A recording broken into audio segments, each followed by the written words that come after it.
As darkness fell, the sky above the kingdom of Shaun emanated a golden-orange light, indicating that the night would be quiet.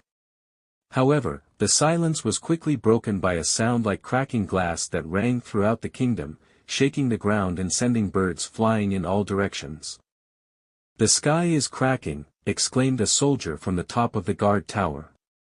The residents of Zion, who had before been preoccupied with their regular tasks, scattered out of the house. Their gaze was drawn to the sky as it gradually parted, leaving behind a massive gap of blue light. A massive winged figure emerged from the gap, its body covered in dazzling black armor and adorned with luminous runes that exuded an aura of endless power. His face was hidden, but his aura was enough to make the entire city fall silent in terror. Azrael, a fallen angel, has arrived. On the royal balcony, King Eldrin stood quivering, his gaze worriedly fixed on the breach in the sky. Aiden, the designated squad commander with dark blonde hair, pulled his sword. "Your Majesty," Aiden stated firmly, "that monster is not from this realm. It is more than simply a threat. This is Azrael." King Eldrin nodded slowly, his visage heavy with burden. "Azrael is an angel who maintains the world's balance. However, many betrayed him. His wrath has grown over thousands of years. Now he has returned to judge us all." The shouts of individuals in the distance became more audible. King Eldrin took a deep breath before issuing the decree. "Aiden, alongside Mira, Riven, Kale, and Salas, you are the kingdom's last hope. Go to Valley of Fire. Meet Azrael and stop him before the destruction spreads. If you fail, the world will be destroyed." The 5 chosen warriors had gathered in the palace hall. Mira, a magician of elf heritage with silver hair, gripped her wand hard. "I can feel the energy even from here," he said shakily. "That power is too great." Riven, the archer with a comfortable demeanor, reclined against the wall with a malicious smile. "So, why were we sent? Isn't this like a suicide mission?" "We are the best warriors the kingdom has," replied Kale, a paladin dressed in gleaming gold armor. "And if not us, who else?" Salas, a necromancer banished from the kingdom, chuckled. "Isn't it ironic? I, who was formerly an enemy, am now on your side." Aiden drew his blade in front of them all. "Enough. We don't have time to dispute with each other. We must unite. If Azrael is not stopped, there will be nothing more to defend." That night, the 5 soldiers left the palace with their hearts full of doubt and little hope. The trek to the Valley of Fire was replete with scenes of devastation. Villages were burned to the ground, and corpses were everywhere. The previously heard screaming had been replaced by an unsettling silence. However, this did not deter their journey until, in the middle of the woods, their steps were halted by a peculiar whisper amid the trees. "We're being watched," Riven said quietly as he grabbed his bow. From the wood's shadows, black smoke-like creatures with glaring red eyes appeared. "Azrael's shadow army has discovered them. Attack!" Aiden yelled, leading the initial attack with his sword.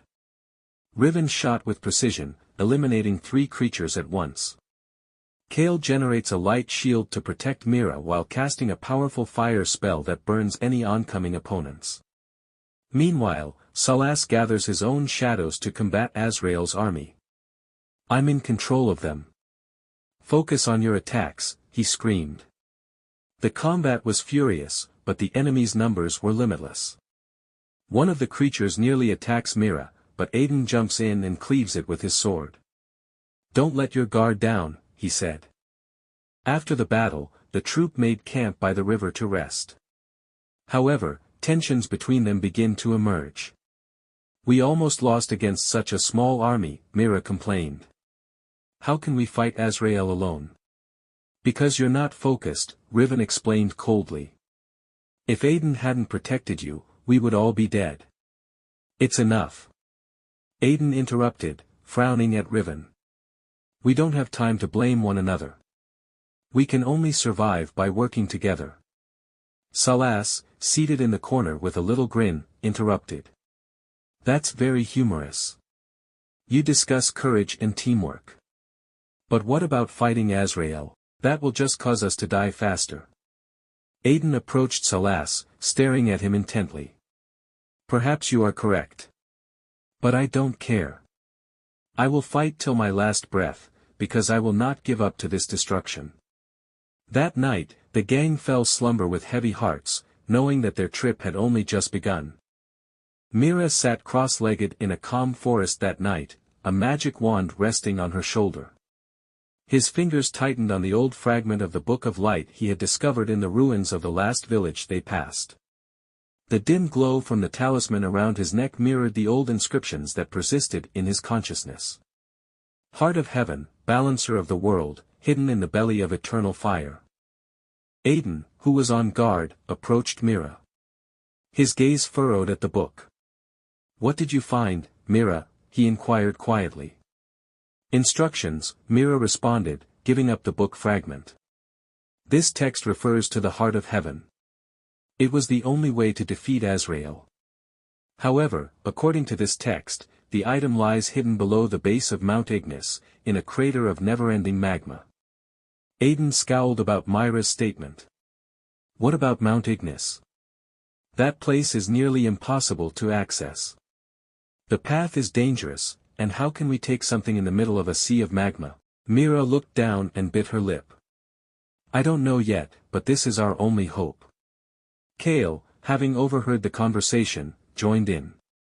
He looked at the fragment with acute eyes. If this is the only method, we have no other option. Prepare yourself. Our time is limited. However, Mira is concealing something. In his heart, he knew there was a warning contained in the book that he had not mentioned. The price of the Heart of Heaven is an inevitable sacrifice. The words resonated in his mind, but he was afraid to say them to the gathering. The voyage to Mount Ignis was fraught with stress. The air is becoming hotter, and the stony valleys become challenging terrain that saps energy.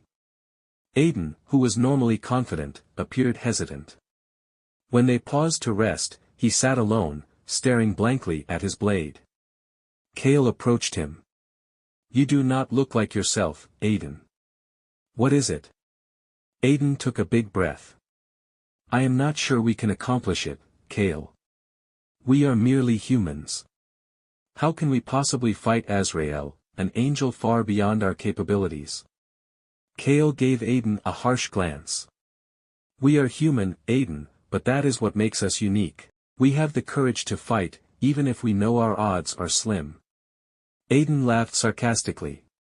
Courage alone is not enough to fight a force like Azrael. Kale touched his shoulder. It may not be enough, but courage is the foundation of everything.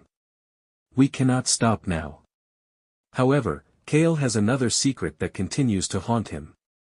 As a former paladin, he once betrayed his best friend to protect the light.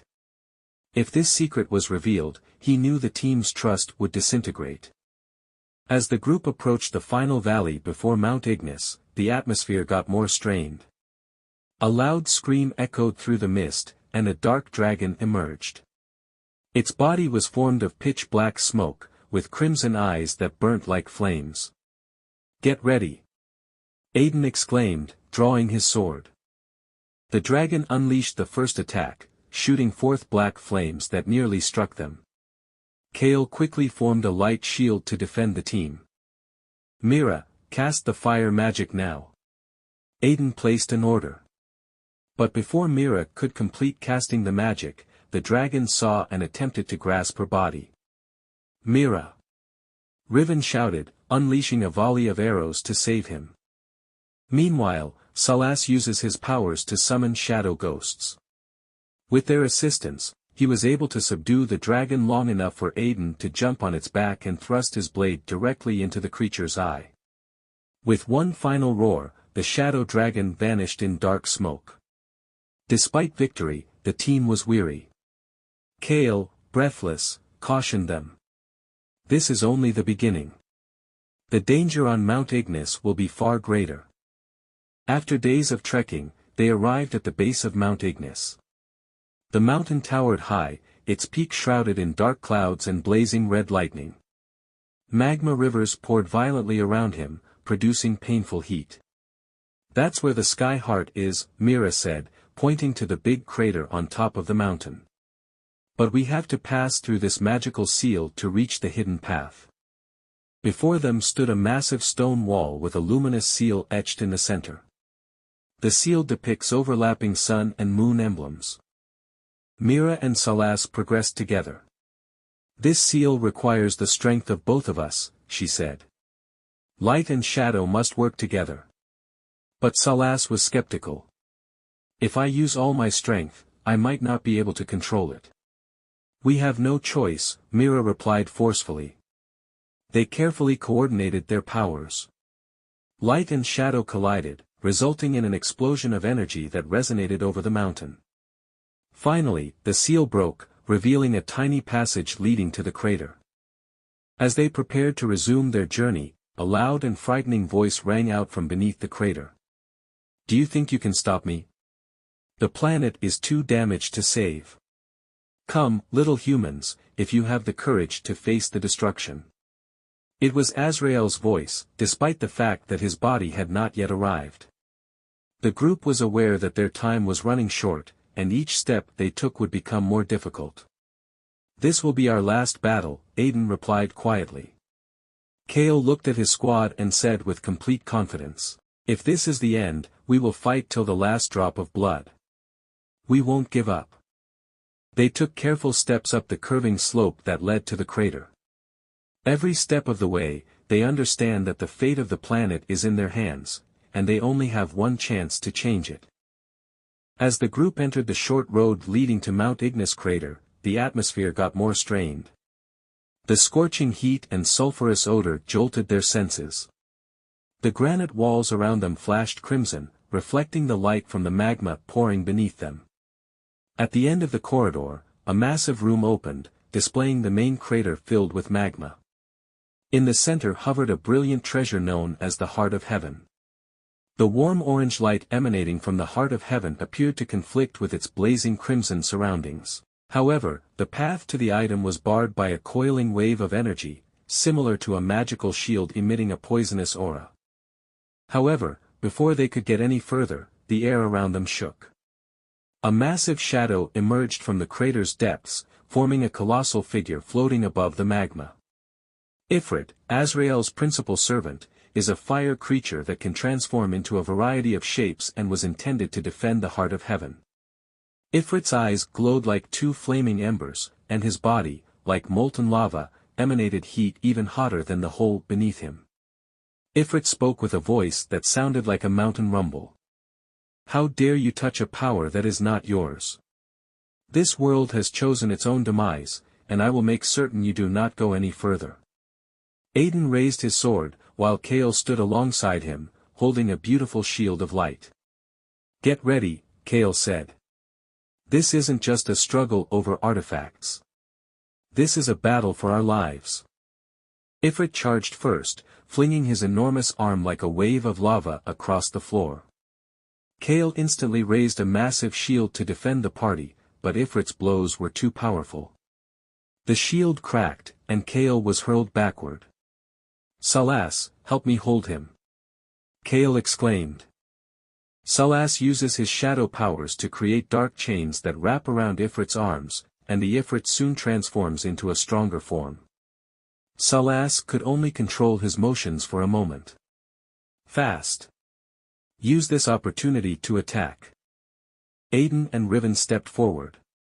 Riven fired a volley of arrows, attempting to attack Ifrit's weak point, while Aiden sprang onto the rocks, swinging his sword at Ifrit's skull. However, the beast was too tough.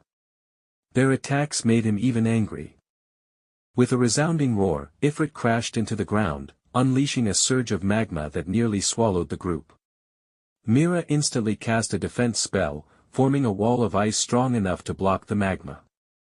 "We can't beat him like this," Mira shouted. "Then, how?"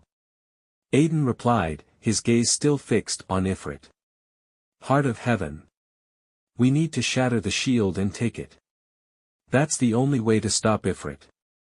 Mira answered. Kale and Salas instantly devised a plan. The magical shield that surrounded the Sky Heart was too powerful to be broken with ordinary strength. Salas knows that only shadows can enter him, but it involves a significant cost. Salas, what are you planning? Mira inquired as she noticed the solemn expression in Salas' eyes. I had to use all of my shadow power to destroy the shield, Salas explained quietly. However, this power is part of my life. If I let go, I won't survive. Mira was stunned. No. We can find another method. You don't need to do this. Salas grinned. We do not have time, Mira. And, besides, I never expected to live after all this. Salas stepped ahead without waiting for clearance. With shaking hands, he absorbed both light and darkness at the same time, forming an ever-increasing ball of dark energy.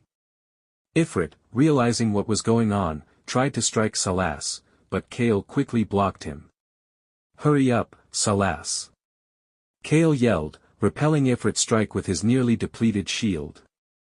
Salas released the dark energy into the core of the sky with one final shout. However, after unleashing an attack that destroyed his life soul, Salas' body starts to deteriorate. He grinned weakly at his companions before vanishing into a mist of shadows.